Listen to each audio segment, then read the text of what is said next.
Hello everybody, we're over halfway done with our course dealing with difficult students. This next week will be week 3 of our 4-week class.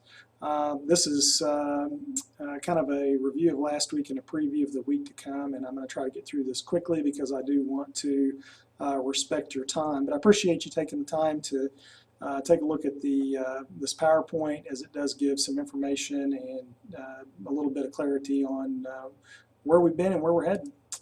Now, we've talked about punishment a lot in class, and thank you for your participation in that discussion. You're probably sick of it at this point, and I understand that, but I wanted to bring some clarity to that topic and really try to challenge some of your assumptions.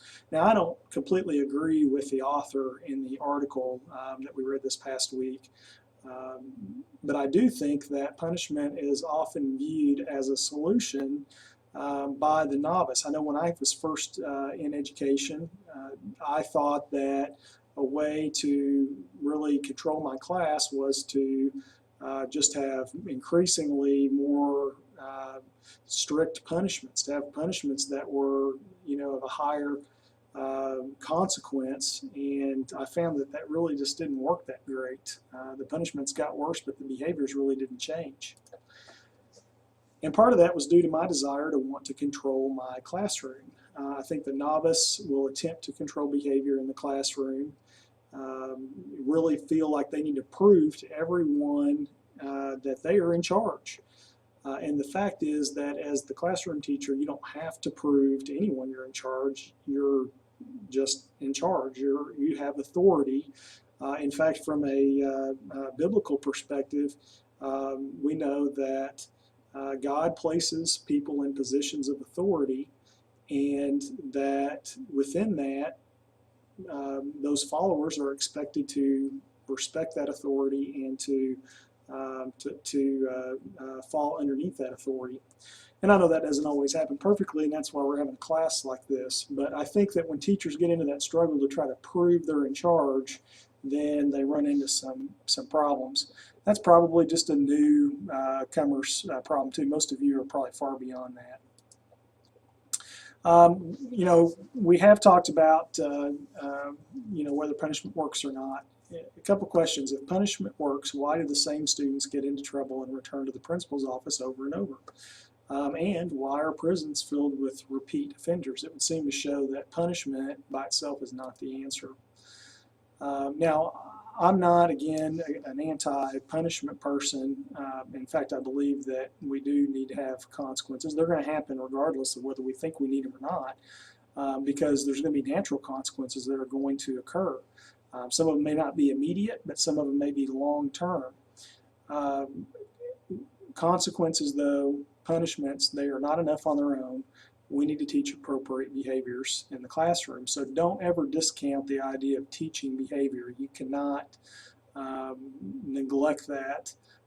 And I think that teachers that are maybe elementary tend to do a better job of that. When we get in high school, we expect all the students to know all these behaviors. But I think even at the high school, the secondary level, that teachers need to be constantly clarifying what the expectations are, teaching students what the appropriate behaviors are, and really making an effort to do that. Again, an ounce of prevention is worth a pound of cure. When you do your work in the background to set things up in a way so that students are successful, you're going to get a better result. And then finally, when there does have to be a consequence, the natural ones are better than ones that are not connected at all to the behavior. Logical consequences, ones that flow from what the offense is. When those are connected, you get a better result. And this all really comes out of the two psychological schools. The behavioral psychologists would say reward and punishment is the way to change behavior, and the cognitive psychologists would say, hey, people are complex. It's more than just reward and punishment. We need to look at relationship building. That's what's going to work. And while there has to be a punishment, we know schools are going to have consequences. Really, what works the best is making the student want to please you, relationship building, going for win-win power dynamics. There was an article or a handout that was in your week 1 folder about win-win power dynamics, and that is really, really interesting to me, and I would encourage you to look back at it again if you get a chance. This week, though, we're going to look at triggers for behavior, because really it's not enough just to, after something bad has happened, there's been some type of behavior that we don't like, then to address it. We need to be looking at preventing behaviors and what are the triggers, what causes the behavior, and what's the function of the behavior for the student. The function is what need the student is trying to meet.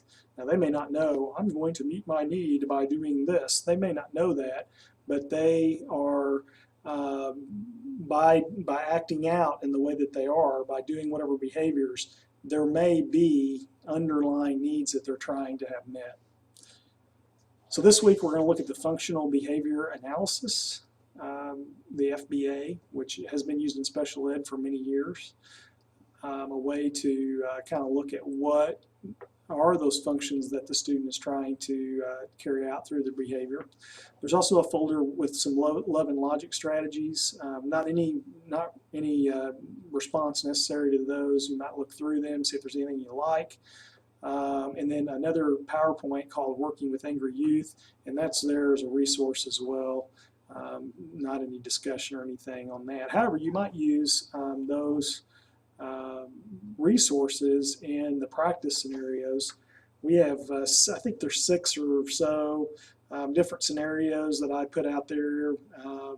You know, if this happens, what would you do? That type of thing. So just follow the instructions for this week, and of course the work will be due next Sunday, which would be the 24th of July. And then we'll be down to our last week of class after that. Thanks again for your active participation, and I hope you're enjoying your experience, and most importantly, I hope there is growth that's happening, that you're feeling like there's things that you can use in your classroom in the fall or in your future whenever you have the opportunity to use it. Thanks and have a great week.